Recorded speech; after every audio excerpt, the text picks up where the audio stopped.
문에서 나온 것은 이제 달러 체제의 폭력성이 그 미국 경제가 갖는 그 폐쇄성 속에서 기초하는 것 같다고 얘기하는 것 같아요. 그래서 이제 되면 그 약간 폐쇄성을 규정을 좀 달리 내리는 것으로 시작하는 것 같아요. 그래서 폐쇄 경제를 다른 세계 경제로부터 영향을 받는 것보다 영향을 주는 게 큰 경제, 이렇게 이제 새롭게 규정을 내리시고, 그래서 미국은 다른 나라보다 다른 나라에 영향을 주는 게 더 크기 때문에 그 큰 영향은 그 폭력성으로 나타나고, 그게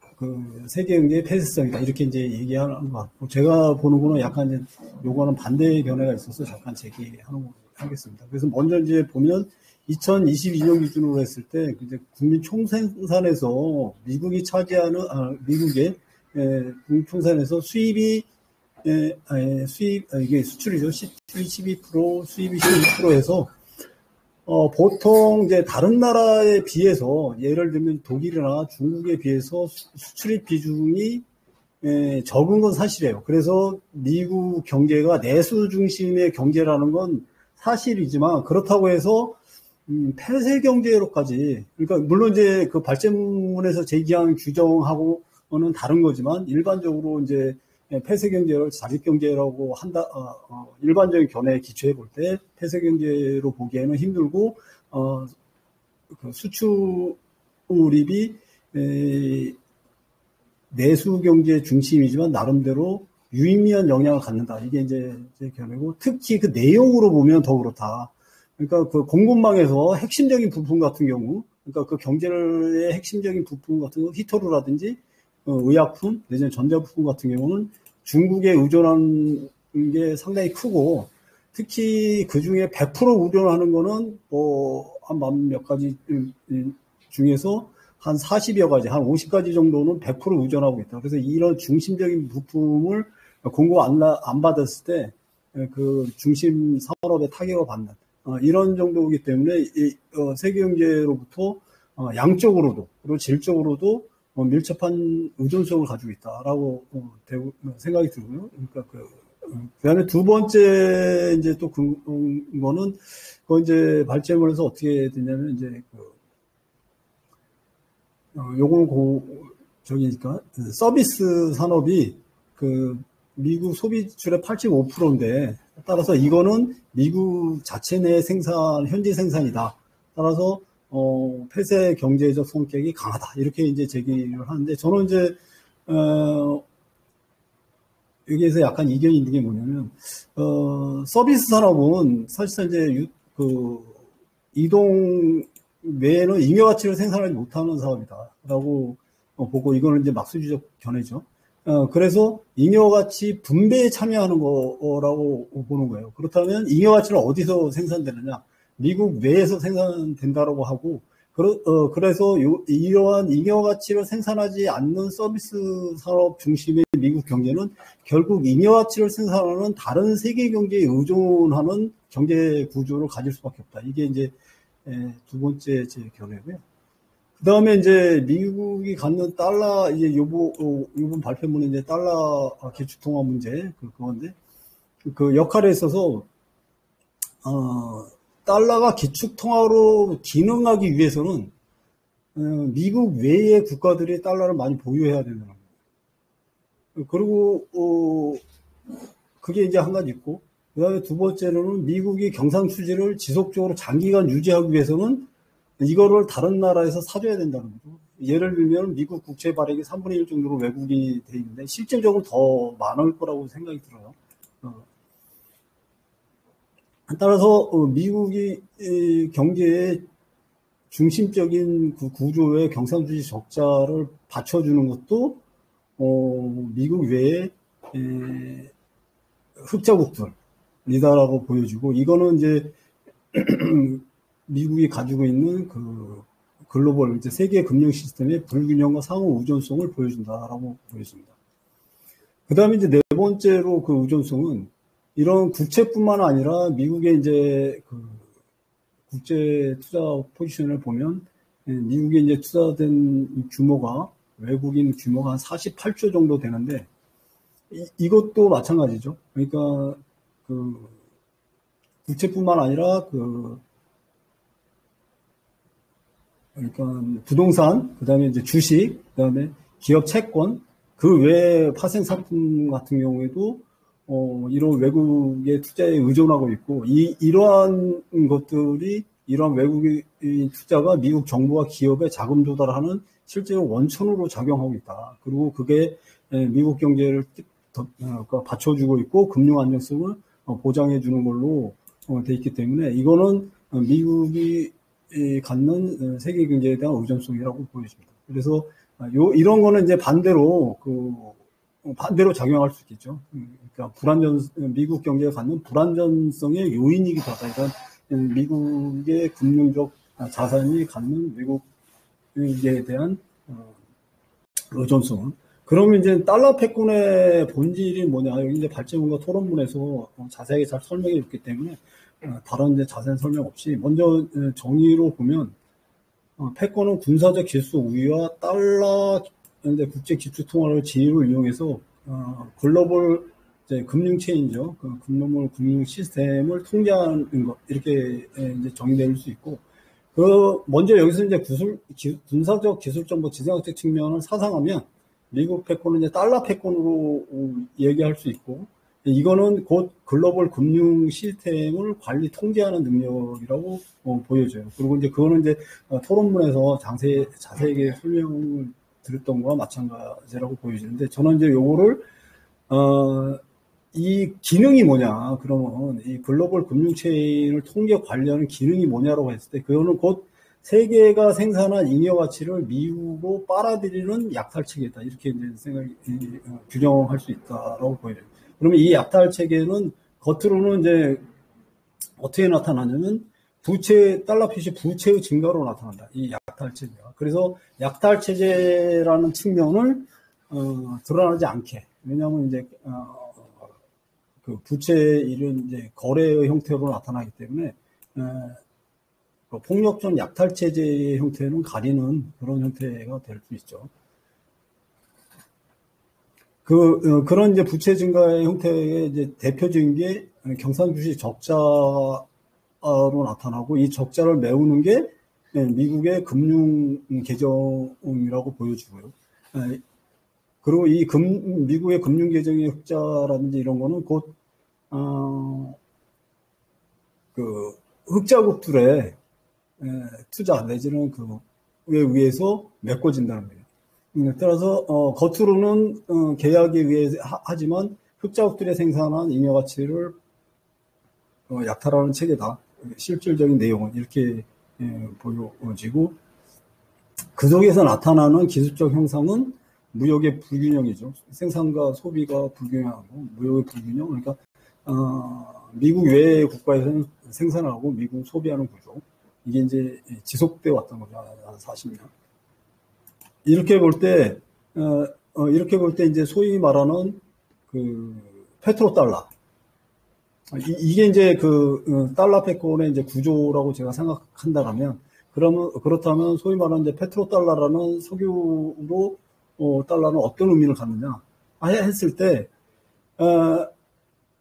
석유가 달러 발행을 보증하는 게 아니라고 제가 이제 말씀드리고 싶은 요지예요. 그러니까 금이 달러를 보증하듯이 석유가 달러를 보증하는 게 아니다.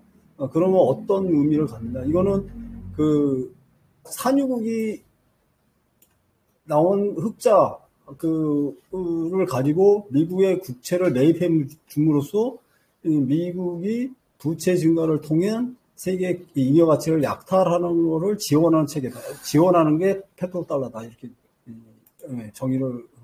규정을 내릴 수 있을 것 같고요. 그래서 결국은 미국이 차익 능력을 유지하기 위한 시스템이 석유 가격 결정권이고 이게 석유로 달러의 지불 능력을 보증하는 것은 아니게 되는 거죠. 요게 이제 차익 능력을 유지시켜주는 게 목적이고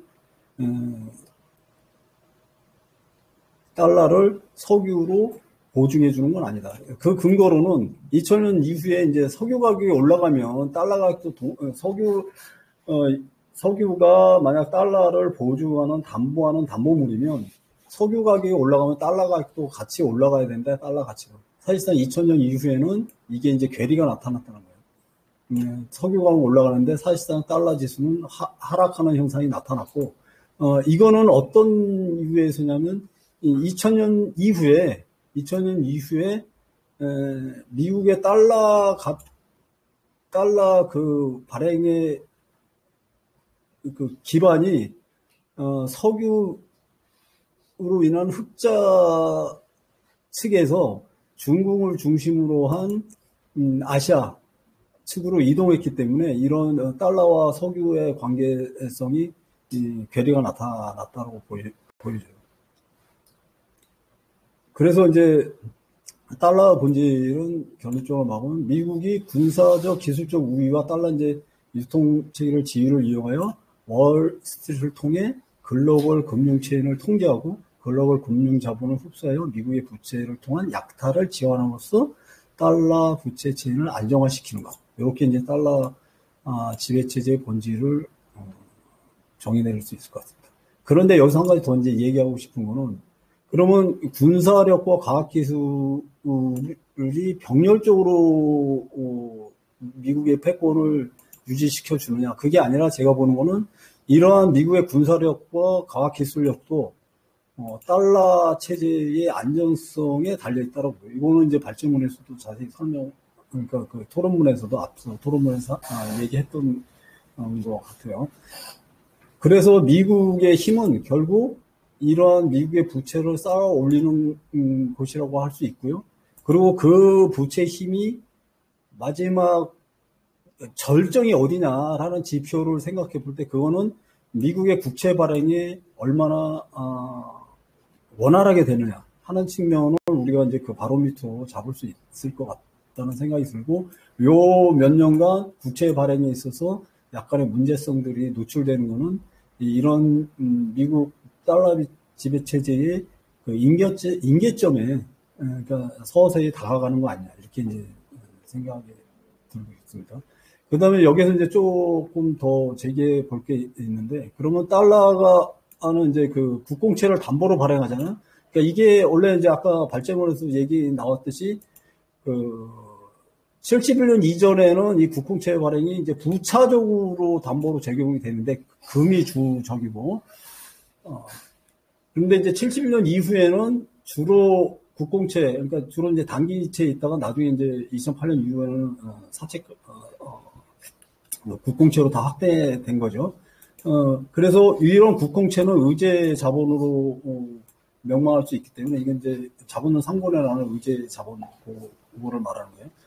그래서 현재 달러는 뭐 국정화폐나 아니면 신용화폐라기보다는 의제화폐로 적용되는 게 좀 합당하지 않을까 이렇게 생각이 들고요. 그거는 이제 부채화폐라고 생각이 들고, 그러면 이제 시너지 효과는 어떤 거냐라고 했을 때 부채 증권을 담보로 발행되는 달러는 사실상 이제 발행차 주조세 시너지는 없다라고 볼 수 있지 않겠냐 이렇게 생각이 들어요. 왜냐하면 시너지는 원래 그 금속 화폐에서 나타나는 건데 주조의 그와 실제로 가치 유통되는 가치의 차이인데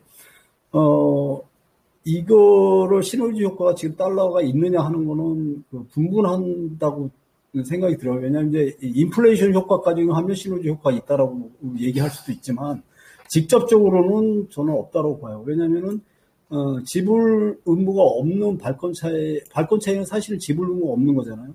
근데 달러는 그 채무질권을 담보로 하는 거기 때문에 어차피 그 발행 액수만큼 갚아야 된다. 따라서 달러는 지불 의무를 가지고 있기 때문에 발권차액은 존재하지 않는다 이렇게 생각을 합니다.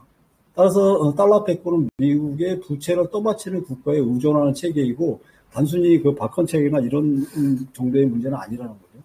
그리고 그 국가들은 국가와 이제 그 자금은 그 흑자국들, 그러니까 독일, 중국, 뭐 일본, 한국 이런 흑자국들과 그 다음에 이제 그 사우디 등 그 자원을 해서 흑자하는 그런 국가들과 그다음에 유로달러라든지 이런 그 국가에 소속되지 않고 자유롭게 유동하는 국제 독점 자본들.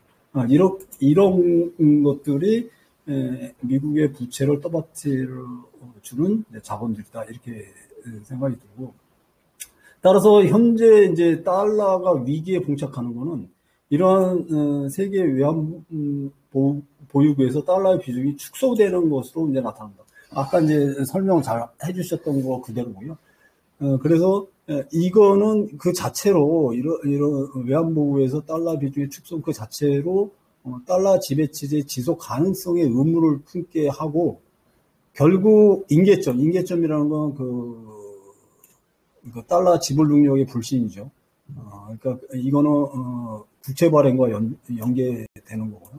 불신을 앞당기게 되는 것으로 나타날 수 있다. 그게 언제이냐 이런 거는 모르지만 점점 불안한 거는 맞다라고 생각이 들고 그다음에 이런 것들은 사실상 이 인계점을 앞당기는 거는 미국이 자초한 바가 크다. 러시아를 이제 스위프트에서 퇴출시킨다든지 이런 식으로 달러를 정치 군사적 무기화시킴으로써 그런 달러의 한계 절정에 다다르게 하는 스스로의 패착이다 이렇게 생각해요. 그러면 이제 미국은 그건 어떻게 되냐? 그래서 미국이 그러니까 90년대 이후에 저는 이제 그거를 이제 금융자본주의적 발전이라고 보고 그걸 이제 의제자본주의라고 설정을 하고 사회구성체를 국제 독점자본주의라고 규정을 내렸는데 그때 핵심은 부채 앞에서 말했던 부채로 그게 나타난 거죠. 금융이죠. 이거는 신용이고.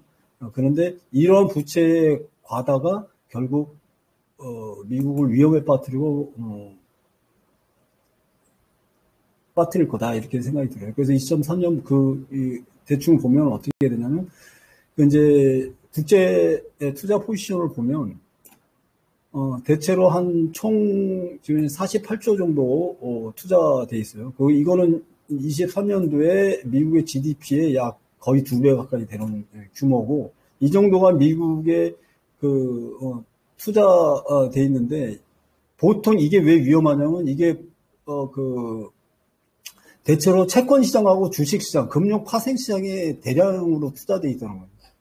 이게 이제 위험의 지금 이걸로 미국이 그 금융 시장이 커서 보통 1대1 했다가 아까 설명했던 3.5대 1 내지는 4대 1. 많이 잡는 사람 6대 1로 잡는 사람도 있는데 그건 잘 모르겠고요. 하여튼 그렇게 금융을 키운 게 이런 건데 이거는 일반적으로 이제 미국이 유동성이 좋아서 여기로 투자를 하게 되네요. 근데 이게 바로 미국을 위험에 빠뜨리는 이제 요인이 될 수 있다 이렇게 생각이 들어요. 왜냐하면 미국이 이제 유동부채 자금을 요거를 한번 읽어볼게요. 미국이 유동부채 자금을 조달해서 국가 전체 경제를 운영하는 것이 되고 이 의미는 그래서 미국을 대기업에 비교해 본다라면 기업이 단기 부채를 빌려서 장기 투자하는 것과 같은 그런 이제 비유적으로 이렇게 보고 그 다음에 매년 적자를 내잖아요. 그래서 현금 흐름도 마이너스라는 거예요. 거기다가 자산도 이미 이제 순 국제 포지션을 보면 마이너스 18조 원나 돼요. 그래서 자산도 이미 적자, 그러니까 마이너스 자산 구조를 가지고 있기 때문에 이런 형태로 이런 회사는 부도 날 수밖에 없다. 이렇게 이제 생각이 들고 그래서 이런 유동성을 확대하는 방식으로 지금 이제 연준이 계속 양적 완화하는 건 유동성을 확대하는 방식으로 위기를 모면해 왔죠. 앞으로.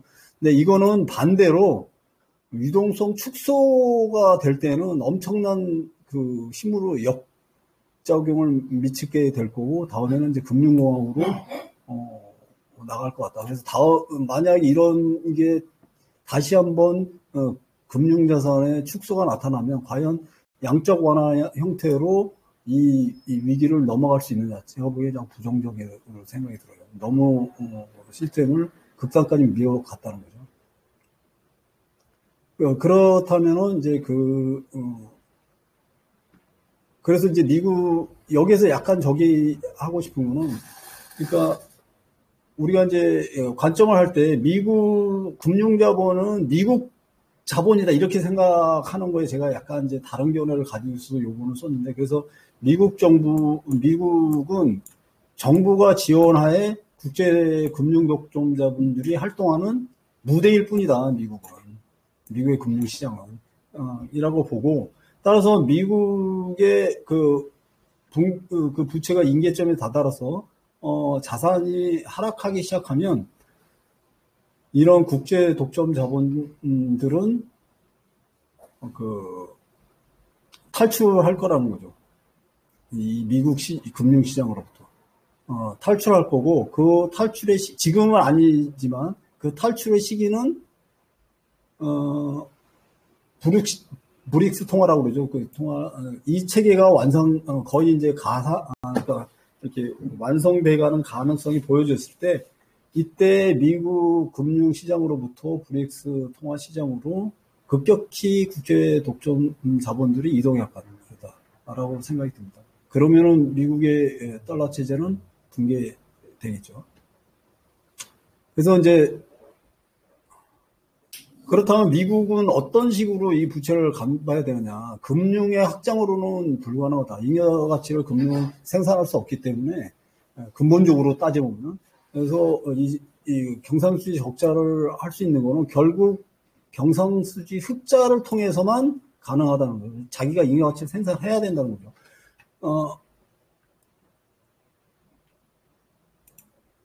그래서 미국의 트럼프의 이제 그 정책은 이런 의미가 있는 것 같다라고 생각이 들고요.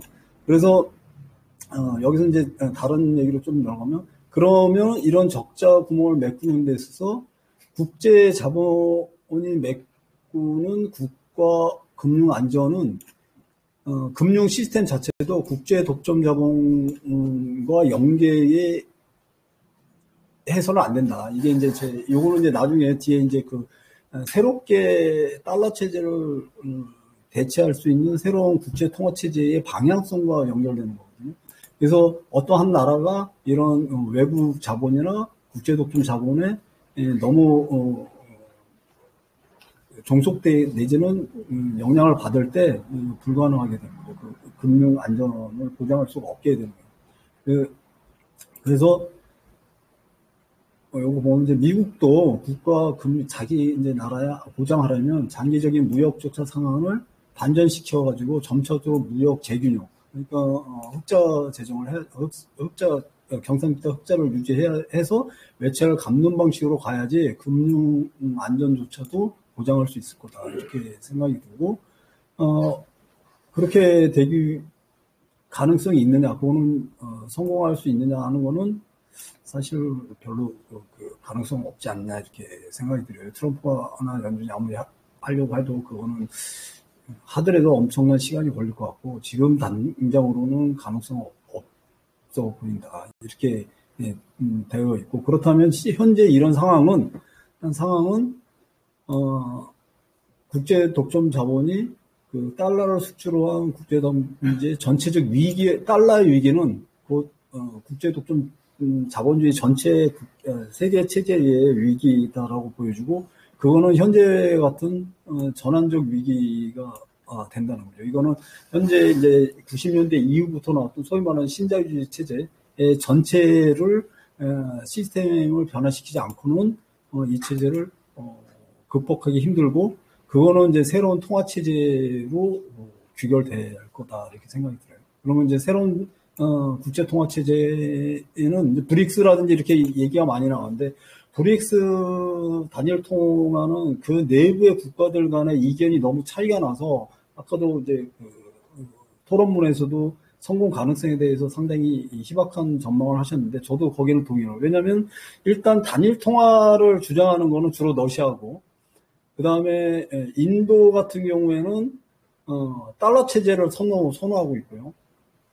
그 다음에 이제 중국 같은 경우는 겉으로는 위안화의 국제화를 추구하지만 보이지 않는 곳에서는 달러 체제를 계속 유지시키기를 바라고 있는 것 같은 느낌이 들어요. 왜냐하면 지금 이제 겉으로 드러나는 거는 중국이 미국 국채를 외환보유에서 계속 축소해 나가지만, 나가지만 유로존에서 미국 그만큼 축소하는 만큼이 영국 이나 벨기에나 여러 가지 역의 시장을 통해서 늘어나거든요. 그러면 이 돈이 어디서 나오냐? 결국 세계 최대 흑자국인 중국 돈일 수밖에 없다라는 거예요. 그러면은 중국이 겉으로는 달러 체제에 대한 국채를 축소해 나가지만 실질적으로는 미국의 그 환율 전쟁에 대한 대응으로서 그 차명을 통한 미국채 보유를 늘리고 있는 거 아니냐 이런 이제 의심들이 있다는 거예요. 그런 게 그런 거 봤을 때 중국은 애매한 입장을 취하고 있고, 그 다음에 몇몇 나라들은 이제 그 지역 화폐 위주로 이렇게 주장하고 있기 때문에 다 이렇게 각자 다르기 때문에 어떤 통일적인 방향을 갖기는 지금 상태로서는 참 용언하다 이렇게 돼요. 그러면은 여기서는 그거에 대한 것보다 새로운 그런 국제통화 방향을 약간 설정해 보는 거로 논의를 좀 진척시켜 보는 게 어떨까 이렇게 생각이 들거든요. 그래서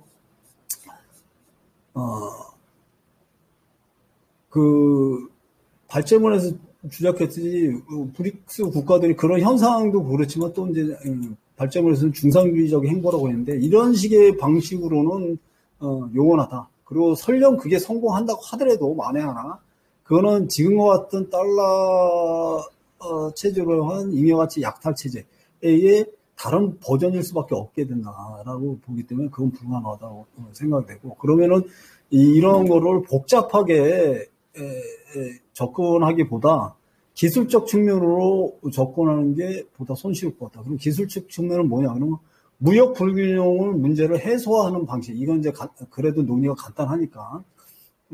하는 방식이 뭘까냐라는 문제로 접근해 보면, 그 새로운 국제 통화 체제의 방향이 잡힐 수 있지 않을까 이렇게 생각이 들어요. 그러면 이제 현재 같은 무역 불균형 체계, 예를 들면 중국은 계속 생산해서 수출하고 미국은 계속 소비하면서 부채를 쌓아가고 이러한 형태는 지속될 수 없다는 거죠. 그리고 이게 나중에는 어떻게 되냐면 결국 전쟁과 같은 파국으로 갈 수밖에 없다라고 보여지고요.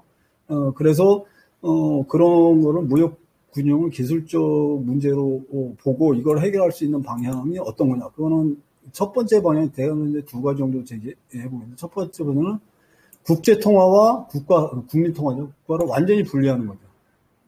완전히 분리해서, 국제통화는 이게 이제 다시 금으로 돌아갈 수는 없잖아요. 근본위제로. 현재와 같은 규모로서는 근본위제로 돌아갈 수 없기 때문에 근본위제를 하면 금이 풍부하면 가장 합리적이겠지만 그게 불가능한 체제에서, 국제통화와, 아까 이제 그 토론문에서도 제기했듯이 달러라는 것은 국민통화가 국제통화를 겸하는 하나의 통화가 이중 기능을 한다는 거에 문제가 있다는 거예요. 그 달러 체제의 그 문제점들은. 그래서 그거를 완전히 분리하는 방향으로 가자. 분리하는 방향으로. 그게 이제 제 하나의 방향이고요. 이거는 어떤 거에 근거하냐면, 이제 경제가 세계화되면서 국가의 재정적 독립이 침해를 받아요. 재정적 독립이라는 건 이제 재정 통화 정책이 침해를 받잖아요. 그래서 자주적인 통화 정책과 재정 정책을 쓰는데 제약이 많다.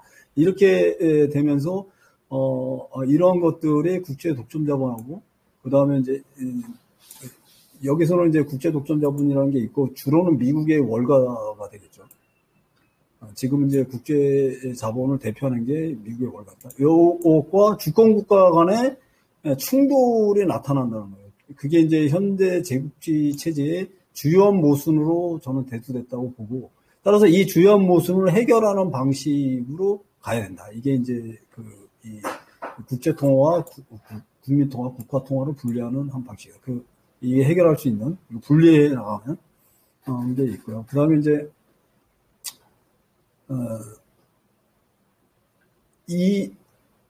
요건 이제 얘인데, 유로화도 이게 통일돼 있는 거잖아요.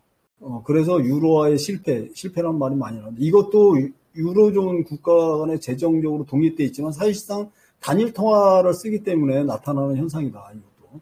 그래서 독일과 여타 유로존 국가 간에 무역 불균형을 이러한 이중 기능을 하는 단일 통화로는 해소가 불가능하다. 이런 게 하나의 또 다른 근거로 제기되고, 이게 계속되는 한 민족 국가 간의 갈등을 부추기는 경제적 토대로 작용하고 있다. 저는 그렇게 봐요. 그래서 지금 이제 극우주의 내지는 국수주의들이 횡행하는 경제적 토대가 여기에 있지 않냐. 이렇게 이제 저는 바라보고 있고요. 그래서 그 다음에 이제 또 다른 방향은 이 새로운 통화의 관리 주체를 글로벌 그러니까 이 국제자본을 관리하는 주체로 삼아야 된다. 흑자국들이. 왜냐하면 이제 전 세계 흑자국들이 이 외환보유고를 출자해서 공동의 중앙은행을 설립하고 이거를 이제 디지털 화폐화하면 이제 여러 가지 문제들을 해소할 수 있으니까 그렇게 해서 하되 이거를 이 출자자들이, 지금은 달러 체제는 출자자가 관리하는 체계가 아니라 미국은 부채 국가잖아요. 채무 국가인데 채무 국가가 금융 시스템을 관리하고 있어요. 그렇기 때문에 이게 모순적이죠. 그래서 흑자국들이 출자를 하고 흑자 내용 한해서 출자를 하고 이 출자를 가지고 적자국들 실물 자산에, 그러니까 의제 자본이 아니라 실물 자산에 투자를 해서 이 실물 자산의 잉여가치 창출로 이자를 갚을 수 있는, 채무를 갚을 수 있는 체계로 만들어야 된다. 그래야지 되고, 그래서 이제 자유환율 제도에서 나타나는 투기꾼들, 이 투기 자본도 제어할 수 있지 않냐, 이렇게 생각이 돼요. 원래 자유환율 제도라는 게 외환보유고 없이도 이렇게 할 수 있는 시스템을 만든다고 했는데 사실상 그게 안 되고 투기 자본의 놀이터로 됐으니까 그것도 방어해야 되고, 그래서 아까 토론문에서 나왔던 것은 관리 통화 제도일 수밖에 없다라는 거에 저도 일정 동의하는 바이고요. 하지만 그렇다고 해서 완전히 관리 통화 제도로 간다는 것도 약간 문제가 있다. 그래서 국내 통화는 관리 통화로 가고 국제 통화는 나름대로 이제 자율환율 제도를 좀 하는 믹서가 바람직하지 않을까. 그거는 이제 연구가 많이 돼야 되겠죠. 저도 그냥 이렇게 아이디어 차원에서 제기하는 거고요. 따라서 브릭스 통화가 만약에 새로운 달러 체제의 대안으로 간다면 이 앞에서 말했던 요런 체제, 크게는 두 가지 이 정도의 방향성에서 설정이 되고 여기에 동의해 나가는 것을 모색한다지 않는다면 실패로 갈 수밖에 없지 않을까, 이렇게 생각합니다. 이상입니다.